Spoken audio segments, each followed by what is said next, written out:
Et comment savoir qu'il est temps de changer de look? Bonjour, ici Mademoiselle M, révélatrice de votre meilleure image.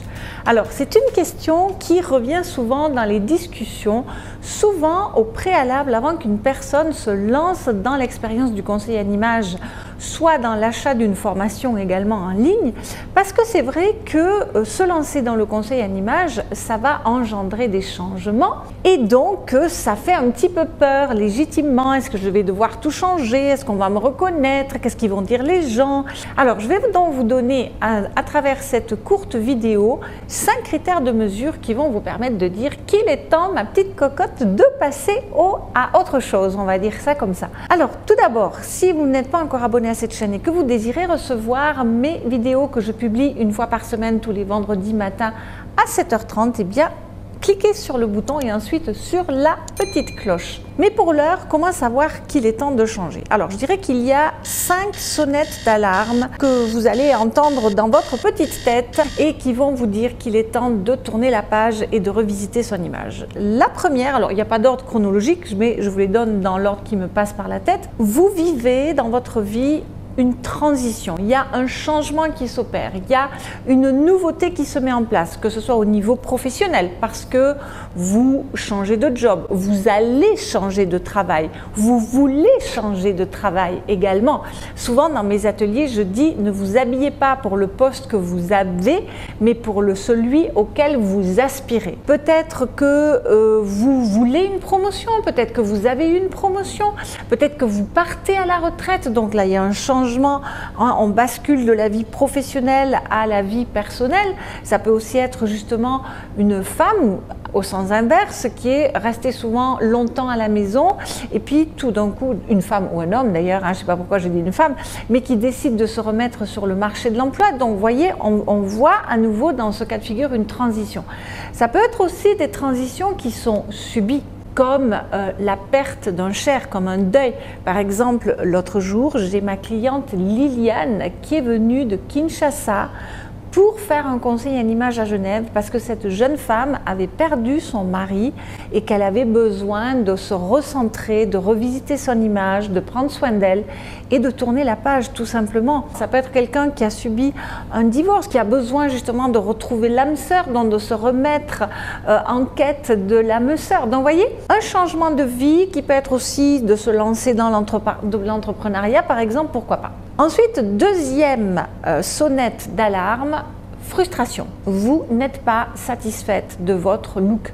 Lorsque vous vous regardez dans le miroir, lorsque vous ouvrez vos armoires le matin, il n'y a pas de joie, il n'y a pas de plaisir, il n'y a pas d'enthousiasme, il n'y a pas de « Ah, mais qu'est-ce que je vais mettre aujourd'hui ?» Non, c'est « Oh là là, allez, qu'est-ce que je vais encore pouvoir trouver à me mettre aujourd'hui ?»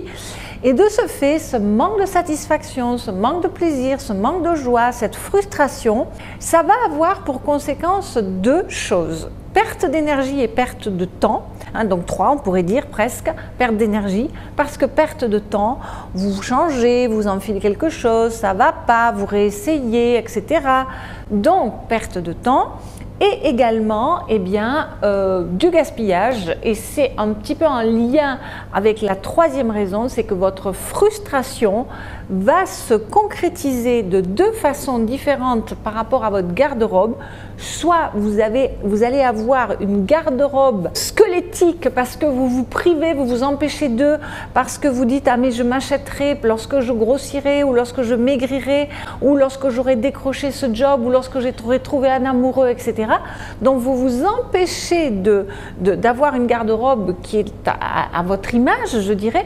Soit au contraire, vous êtes tellement frustré que vous faites des achats compensatoires, vous faites des achats en espérant que le prochain achat, le prochain mascara ou le prochain rouge à lèvres, enfin cette coiffure va vous rendre heureuse, alors qu'évidemment il n'en est rien et de ce fait vous vous retrouvez avec une garde-robe ingérable qui est pleine à craquer, mais dans laquelle vous ne trouvez pas votre bonheur.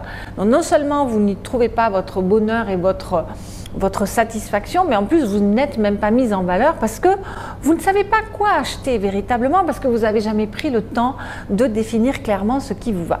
Donc ça, c'était la troisième raison.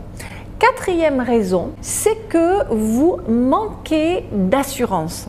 vous manquez d'assurance et du coup, eh ben, vous vous empêchez à nouveau, hein, il y a un manque d'audace, il y a un manque de oser aller vers les autres, oser saisir les opportunités, c'est-à-dire que vous êtes un petit peu sur votre quant à soi parce que vous n'êtes pas rayonnante, vous n'êtes pas épanouie, vous n'êtes pas sûr de vous véritablement et de ce fait, eh bien, il y a ce manque d'assurance qui vous empêche de jouir pleinement de la vie, de saisir les occasions, les opportunités, les rencontres, etc.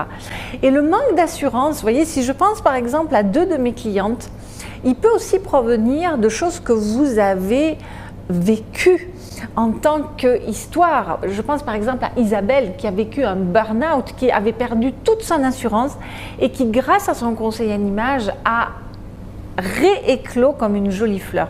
Ou bien à Marie qui malheureusement a dû vivre l'expérience d'un cancer du sein pour réaliser qu'elle avait un corps dont elle avait besoin de prendre soin et qu'elle a décidé de chérir, de choyer en le vêtissant correctement, entre autres. Donc vous voyez, là il y a un manque d'assurance, soit qui peut résulter de quelque chose, soit qui vous empêche, dans les 2 cas de toute façon, de profiter pleinement de la vie. Et puis la dernière raison, c'est que tout simplement, vous n'avez pas pris soin de votre image, vous ne vous êtes pas intéressé à votre image depuis très longtemps. Et là, je ne parle pas simplement de changer la couleur de votre vernis à ongles ou d'aller chez le coiffeur faire un petit coup de relooking ou quoi que ce soit, ou d'aller acheter la prochaine collection capsule de H&M. Non, je vous parle véritablement de se dire qui je suis. Qu'est-ce que j'ai envie pour moi? Qu'est-ce que je veux pour mon image? Et qu'est-ce que j'ai envie d'attirer? Vous voyez, parce que votre look, votre image va aussi vous permettre d'attirer ce que vous désirez. Donc voilà ce qu'on peut dire, hein. Donc si on fait le résumé, on peut dire que d'abord il y a une transition, un changement, une nouveauté dans votre vie. Ensuite, il va y avoir une insatisfaction, une frustration. Ensuite, il y a une garde-robe qui est devenue ingérable parce qu'il y en a trop peu ou trop en quantité. Ensuite, il y a un manque d'assurance, un manque d'oser, un manque d'audace. Et enfin, tout simplement longtemps que vous ne vous êtes pas posé pour prendre soin de votre image. Et d'ailleurs, vous savez, quand je parle d'assurance, eh bien, je vous invite à écouter Simone, par exemple. Simone, elle n'a pas du tout fait sa formation de conseil en image en ligne qui s'appelle Première impression 100% pur soi pour cela. Mais écoutez plutôt ce qu'elle en dit suite à ce qui se passe dans sa vie grâce à son conseil en image. Je me suis rendu compte que les gens me souriaient dans la rue, me disaient bonjour, venaient vers moi, me parlaient même sans vraiment qu'il y ait une raison, quoi. C'est vraiment, ça change la vie, quoi. Ça change la vie. En fait, vous avez une valeur en plus que vous n'aviez pas avant, parce qu'on ne savait pas avant comment il fallait s'habiller, quelle couleur nous mettait en valeur, etc. Donc ici, on a une valeur en plus. Et voilà, on ne passe plus inaperçu, on n'est plus la personne qui passe comme ça dans la rue qu'on ne regarde même pas, quoi. C'est vraiment, c'est très étonnant, quoi. C'est vraiment une belle expérience. Voilà, donc c'est pour vous expliquer à quel point le conseil en image va agir en vous, sur vous, mais aussi sur les autres. Et justement, si vous avez envie d'en savoir plus par rapport à tout cela, et si vous êtes nouvelle sur cette chaîne, eh bien téléchargez les 5 vidéos phares sur les fondamentaux de votre meilleure image.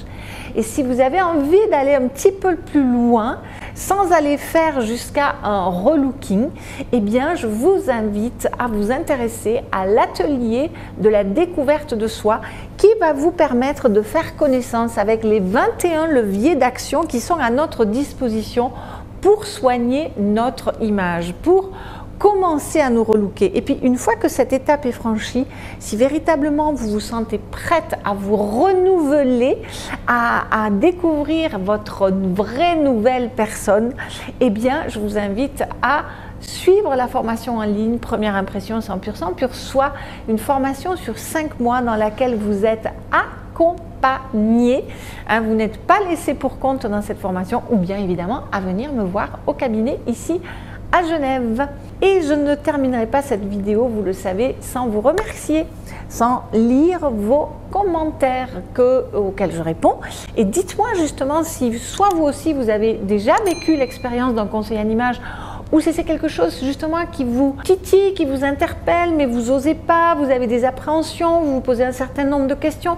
Je les lirai et je répondrai à chacun d'entre eux.